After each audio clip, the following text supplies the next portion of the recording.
வணக்கம் அன்பர்களே, இது தகவல் சாளரம். நான் உங்கள் பிச்சை முத்து.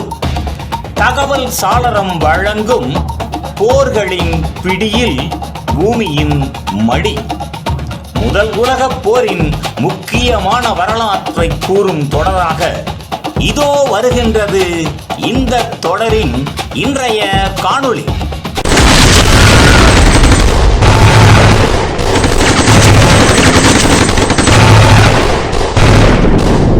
வெர்சைல்ஸ் ஒப்பந்தம் ஜெர்மனியை கட்டி அணைத்த குற்றப்பிரமாணம்.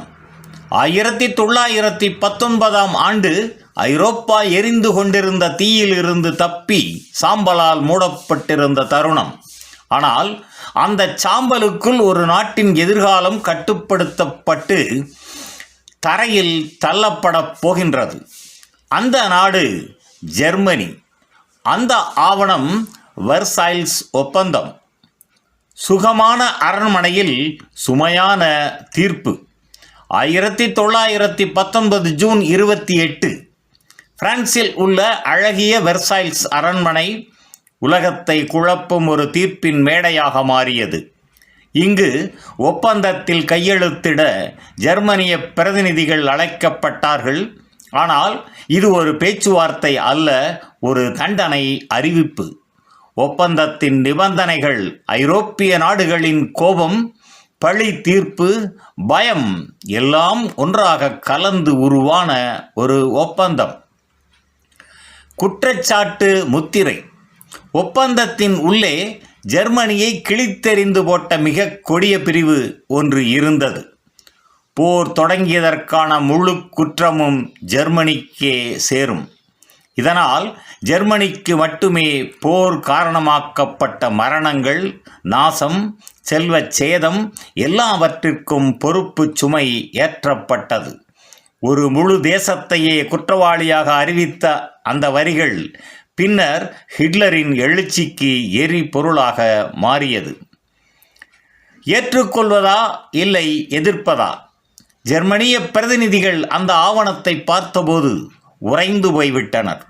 ஆனால் அவர்களுக்கு மறுப்பதற்கான தேர்வு இல்லை. ஏனெனில் போரில் தோற்ற நாடு தலைகுனிந்து கையெழுத்திட வேண்டிய அடிமை சடங்கு போல அமைந்திருந்தது.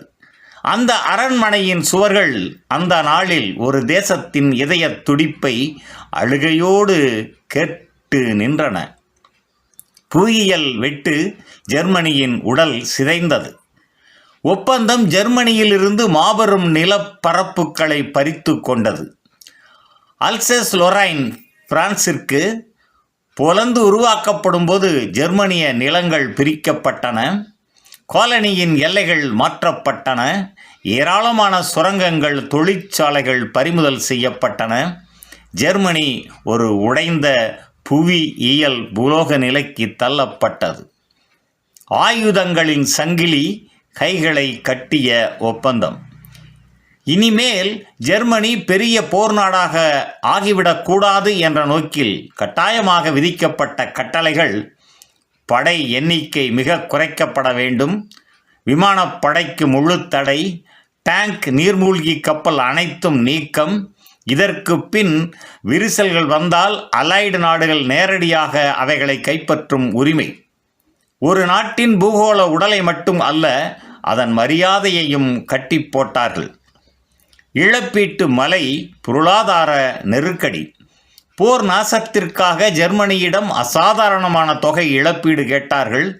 அது அந்த நாட்டை எப்போதும் கடனில் தள்ளும் அளவுக்கு உயர்ந்ததாக இருந்தது. இந்த பொருளாதார சங்கிலிகளே பின்னர் நாட்டை தொலைந்து போன கோபத்திற்கும் பசி கலவரங்களுக்கும் வழிவகுத்து முடிவில் நாசிசம் நோக்கி செல்ல செய்தன. முடிவு காட்சி அமைதியா இல்லை ஆயுத பட்டாசா? வெர்சைல்ஸ் ஒப்பந்தம் அமைதி வாழ்வதற்காக எழுதப்பட்டது என்று சொல்லப்பட்டாலும் உண்மையில் அது ஒரு புதிய போரின் தூண்டுதலாக மாறியது. ஜெர்மனியின் மனதின் காயத்தில் விதைக்கப்பட்ட அந்த புலம்பல் 20 ஆண்டுகளுக்கு பின் 2ஆம் உலகப் போராய் வெடித்தது. வெர்சைல்ஸ் உண்மையில் ஒரு ஒப்பந்தம் இல்லை, அது ஒரு மறு புயலின் பிறப்பு. நன்று நண்பர்களே. முதல் உலகப் போரின் வரலாற்று தொடரின் பிறிதொரு காணொளியில் மீண்டும் சந்திப்போம். நன்றி, வணக்கம். புதியதோர் உலகம் செய்வோம், கெட்ட போரிடும் உலகத்தை வேரோடு சாய்ப்போம்.